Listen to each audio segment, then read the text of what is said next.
you, Anthony, for the lovely and heartfelt introduction, and good afternoon to each and every one of you. As the mayor of the great city of Camden, I welcome you to our city and to the 2011 Coopers Ferry Development Association and Greater Camden Partnership annual meeting.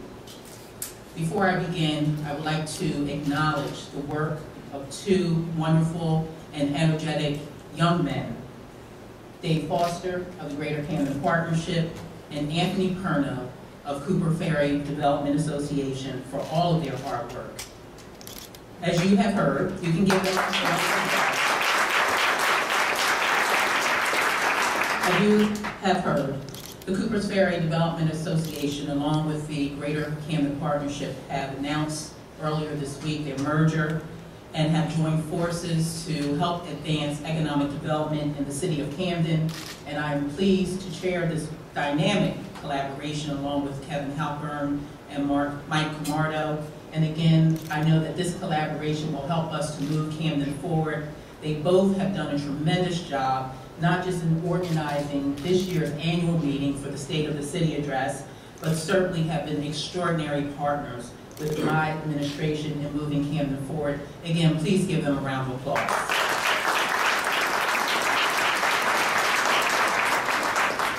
I would also like to recognize some of our distinguished guests and dignitaries in the audience this afternoon, starting with former Governor Jim Florio, members of our 5th District Legislature, Senator Don Norcross, Assemblyman Rick Wilson, and Assemblyman Angel Renzo. Our Camden County Board of Chosen Freeholders, Freeholder Director Louis Capelli, and Freeholder Ian Leonard. Members of City Council, Councilwoman Deborah Person-Polk, along with Councilwoman Dana Burley. And the newly constituted Board of Directors of the Coopers Ferry Development Association. I also want to recognize and thank the members of my cabinet for their extraordinary hard work throughout 2010 and beyond. They deserve a round of applause for putting up with me.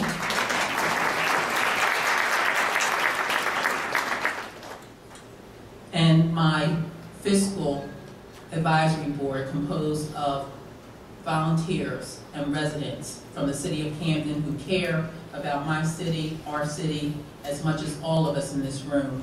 Calandis Francis, Tom Rapacki, and Dolores Joao. Thank you for your volunteers.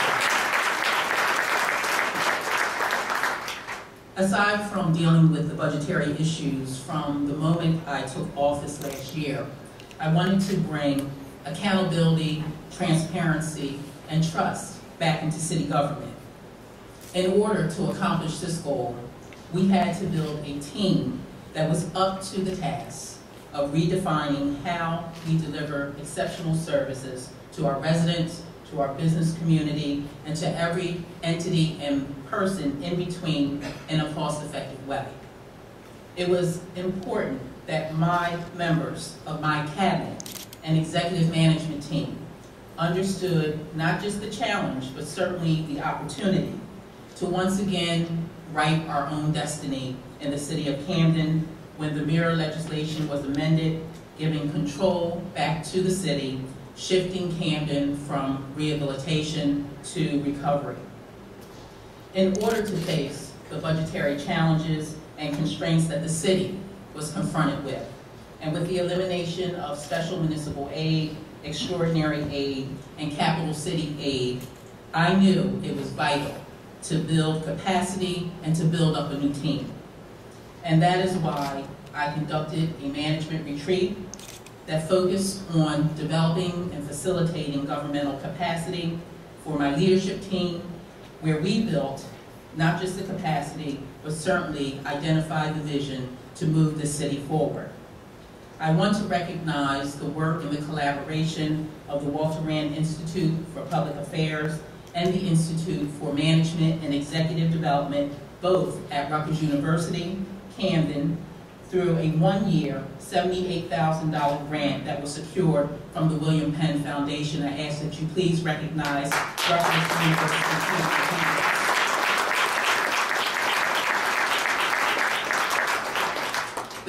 capacity building sessions provided my leadership team with the opportunity to develop a comprehensive plan to improve communication, governmental processes, services, and accountability for Camden City government while looking at ways to restructure government functions and to adjust to the current fiscal realities confronting our state of New Jersey.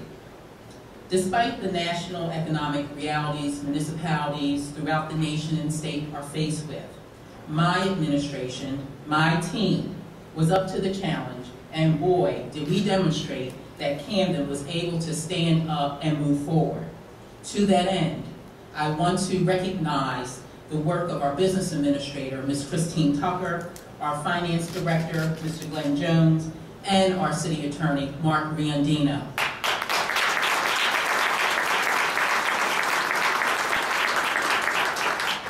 When we had to make budget reductions to balance an $8 million deficit we inherited from the fiscal 2010 city budget, we made cuts in all facets of government while preserving the areas of public safety. Because we demonstrated fiscal prudence by cutting the fiscal year 2010 budget by $4 million, the city was met halfway by the state of New Jersey with a $4 million supplemental appropriation, and we closed that budget year on a balanced note. For the proposed introduced fiscal year 2011 budget, we also made significant cost reductions and enacted revenue enhancement measures, as well as submitting a second-to-none transitional aid to localities application to the state of New Jersey. Again, because we practiced fiscal prudence and kept our promise to be transparent throughout our budget process, we were able to receive a lion's share of the state's transitional aid, $69 million out of $250 million made available across the state of New Jersey. For a change, Camden was looked upon as the poster child of how to do things right.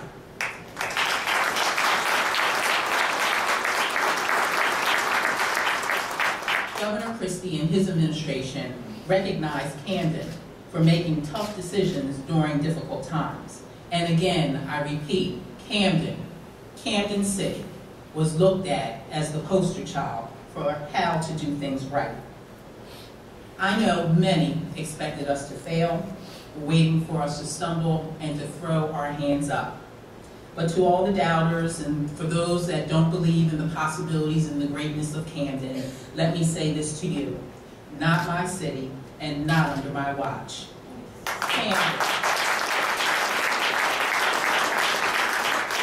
Camden is a proud city, a city with so much potential, a city that is ready to move forward. We demonstrated this when we all came together, residents, our anchor institutions, small businesses, civic and nonprofit organizations, for our inaugural Camden Clean campaign. And when we partnered with the Greater Camden Partnership to launch the Graffiti Clean campaign, we came together once again to restore pride and beauty to our neighborhoods and great city. In the midst of an economic downturn, which has affected every person in our city, our state, and nation, we were able to come together and restore a wonderful Camden tradition, the holiday parade and tree lighting ceremony, and we did not use municipal funds from the city's budget. Because of our ability to work with all of Camden's stakeholders and partners, the parade, yes, was a success. Through the generous donations of many corporate partners, through the Norcross Foundation that sponsored 1,000 turkeys along with the side items, we were able to bless families during this holiday season where many were experiencing a difficult financial issue in their homes. We were able to continue with the Toys for Tots program for Camden families, and this because of our partnership and generous corporate donations. It truly went a long way in uplifting our resident spirits, building a sense of community, and yes, civic pride. And of course, There was the Camden Clean and Safe Quarters program I launched in North Camden as a new public safety initiative that focuses on community patrols, cleaning up our city, and revitalizing our neighborhoods. In addition, we also launched the Camden Police Foundation, a nonprofit organization created to serve as an independent entity that will provide additional funding to the Camden Police Department, chaired by Greg Charbonneau and also retired Judge Alan Vogelson. Please give them a round of applause for their contribution.